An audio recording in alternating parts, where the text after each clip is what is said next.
Brought to you by 1AAuto.com, your source for quality replacement parts and the best service on the internet.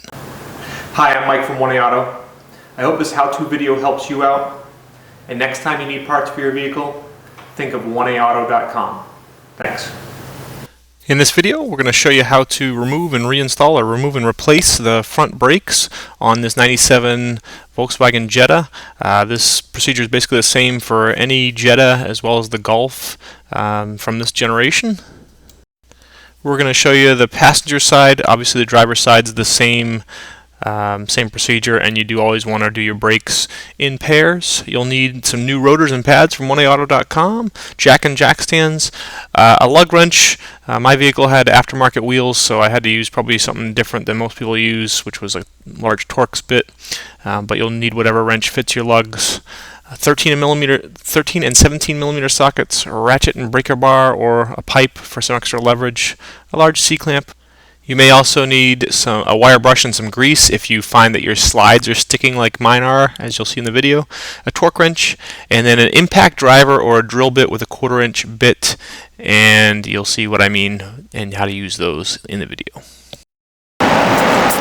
Start by removing your wheel and tire.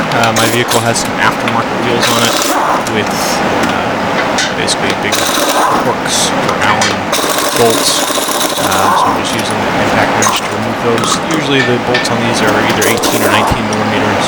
You might have to remove the hubcap first. Take the lugs out and remove the entire. Okay, with wheel off, you can turn your suspension or you turn your wheels so you can get to these bolts easily. We can also check the condition. The rotors here actually, although they're a little bit rusty, they're in pretty good shape. You don't have to worry about kind of the crustiness here or up here. The pads actually don't contact there. I am going to show you how to take these off and put a new one on, but these are actually in okay shape. The pads, you can see, are actually still have some life on them, but again I'm going to install some new pads just to show you how to do it. The next step is to remove two 13 millimeter bolts here and one down here. Okay, these are not supposed to be in too tight, so just a small wrench should work.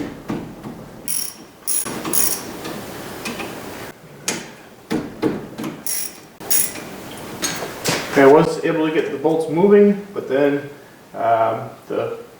where it contacts into the caliper started spinning, so I'm using a 15 millimeter wrench to hold on there.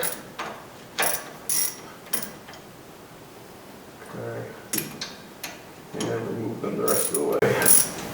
And I'll just speed up here as I remove those two bolts, and I'll use fast forward quite a bit when I'm just doing monotonous stuff like this. Okay, now these calipers pull right off.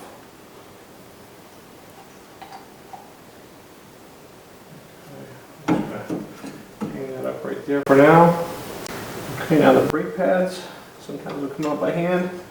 Sometimes just use a screwdriver to help yourself out.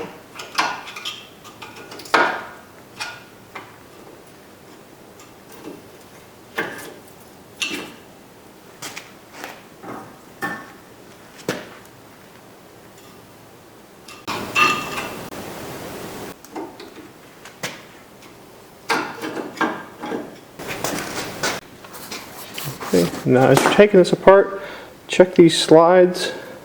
Okay, this one, it moves, but it doesn't move very smooth. This one moves with a whole lot less force, so we can actually carefully take this one out,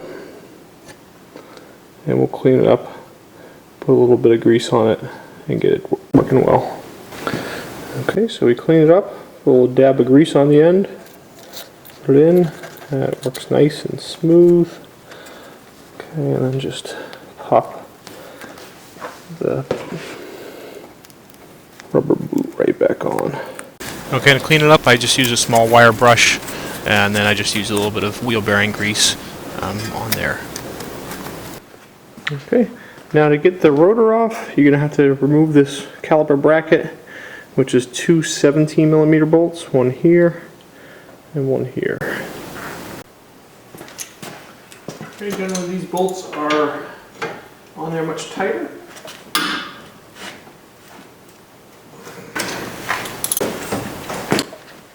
What I suggest is if you have a breaker bar, use that. Using a piece of pipe on your ratchet, carefully, just apply pressure.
Okay, and then after breaking them by hand, I cheat a little bit, quote unquote cheat, using an impact wrench and just zip those bolts out the rest of the way.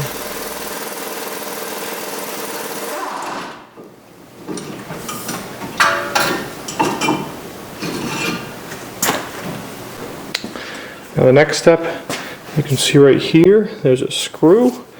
Okay, this is an impact driver. What you do is you put it into the screw, you turn it counterclockwise. Okay, and you can see when I push in, okay, it rotates. Okay, what you do is turn it counterclockwise, hold it, and then when you impact the end, that both pushes the bit in and turns the bolt counterclockwise.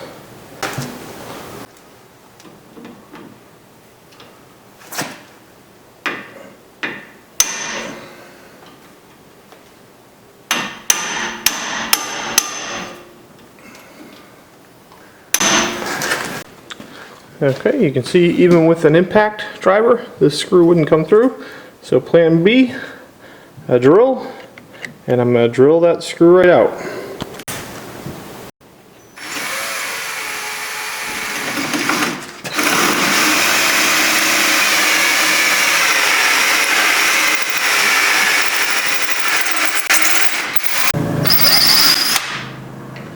Okay, you can see the head of the screw came off right there.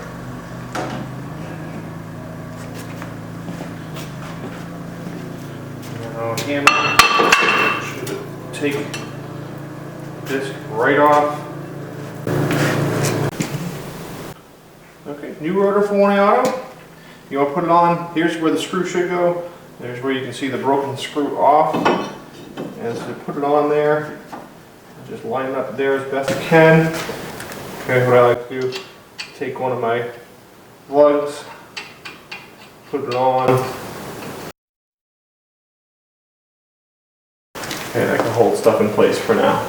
I take your caliper bracket, put it on, just kind of move it around until you get the bolts started.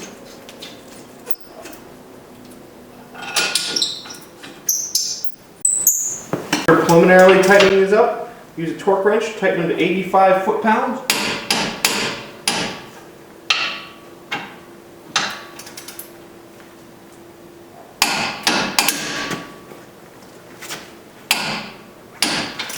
Okay, and then again, just make sure your slides are nice and loose. You'll need to reset the piston in the caliper here. It's pretty easy to do. Take a large C-clamp and put it right into the piston here. Okay, and then you can, as I tighten up the clamp, you'll see this piston go back into the caliper.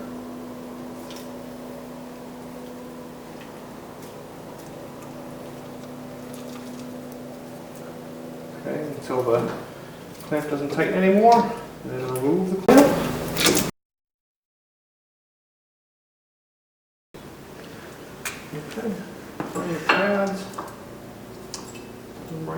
down in. A lot of times they come with the metal backing plates. I find that they don't really ever fit on there with them.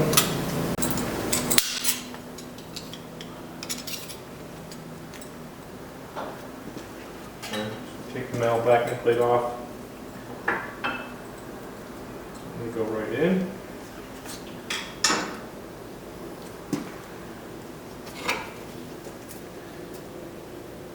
Okay. Now the caliper, right down on. You might have to pull these slides in a little bit. Just make sure that these little springs that they'll try and get stuck on you a little bit. You gotta just make sure that they go in correctly.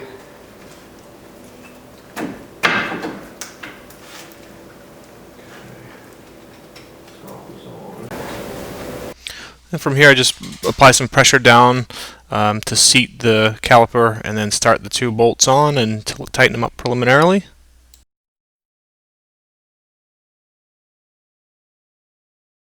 And these bolts only need to be tightened to about 18 to 20 foot-pounds.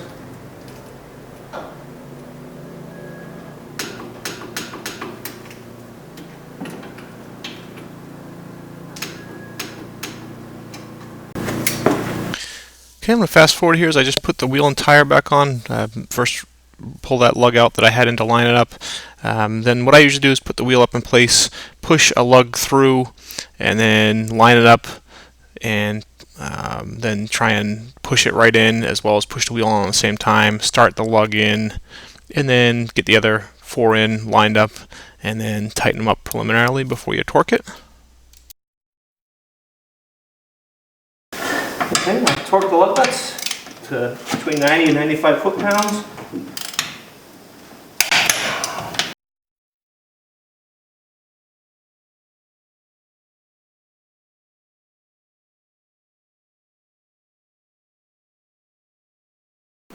Okay, and anytime you service the brakes, just get in your car, pump the pedal a bunch of times, make sure the pedal's nice and firm before your road test. We hope this helps you out. Brought to you by www.1aauto.com, your source for quality replacement parts and the best service on the internet. Please feel free to call us toll-free 888-844-3393. We're the company that's here for you on the internet and in person.